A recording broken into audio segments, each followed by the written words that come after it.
I'm very honored and excited to present our research from the Johns Hopkins School of Medicine.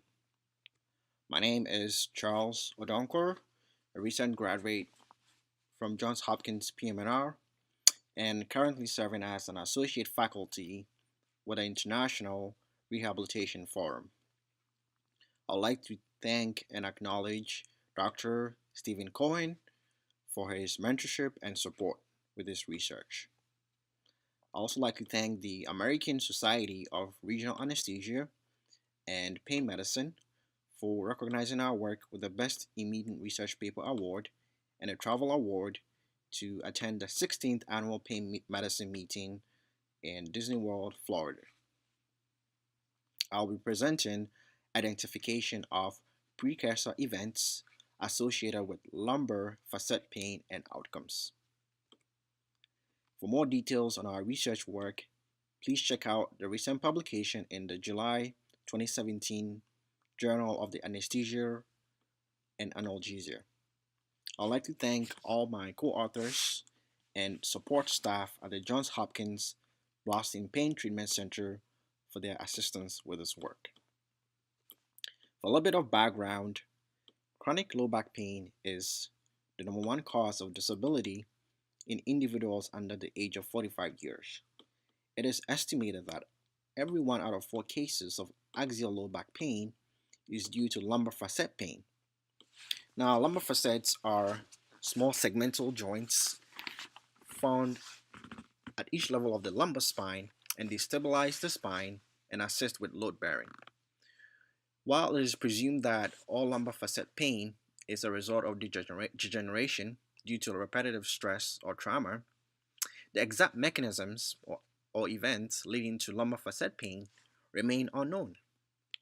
Therefore, our research group at Johns Hopkins sought to address two main objectives. Number one was to identify any precipitating events for lumbar facet pain, and two, to determine the association of precipitant events with treatment outcomes.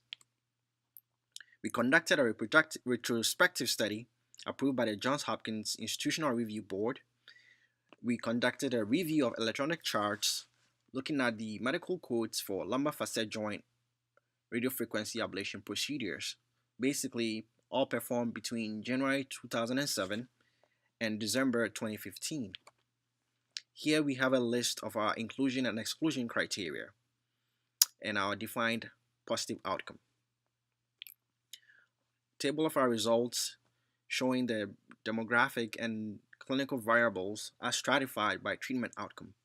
Our sample size was 1,069 patients. Our findings indicated that age, duration of pain, and inciting versus no inciting events were the major predictors of outcome.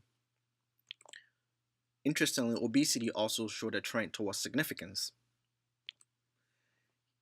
Here we have a representation of all the different reported events associated with clinical diagnosis of lumbar facet pain. The top 3 reported events were falls, motor vehicle collisions, and sports-related injuries. And as you can see here, a whole list of other reported events as well. Our multivariable logistic regression analysis indicated that age and pain duration were the most significant factors associated with outcomes. In this model, 1 unit of change for age is set at 1 year, and 1 unit of change for pain duration is set at 10 years. And you can see here the different odd ratios associated with all these different factors.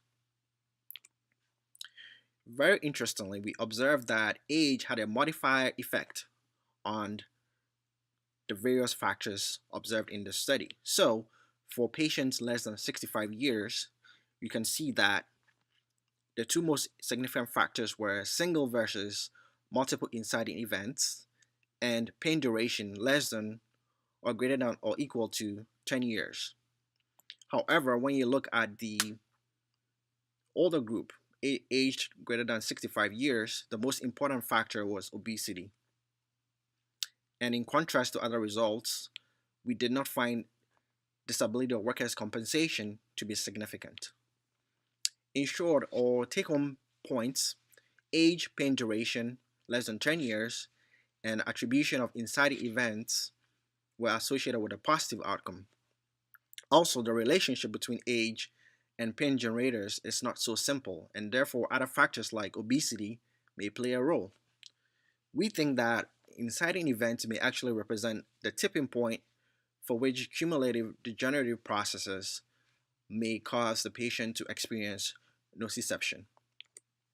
Here we have a list of our study limitations and references for our study. Thank you, and I'm looking forward to seeing you at ASRA 2017.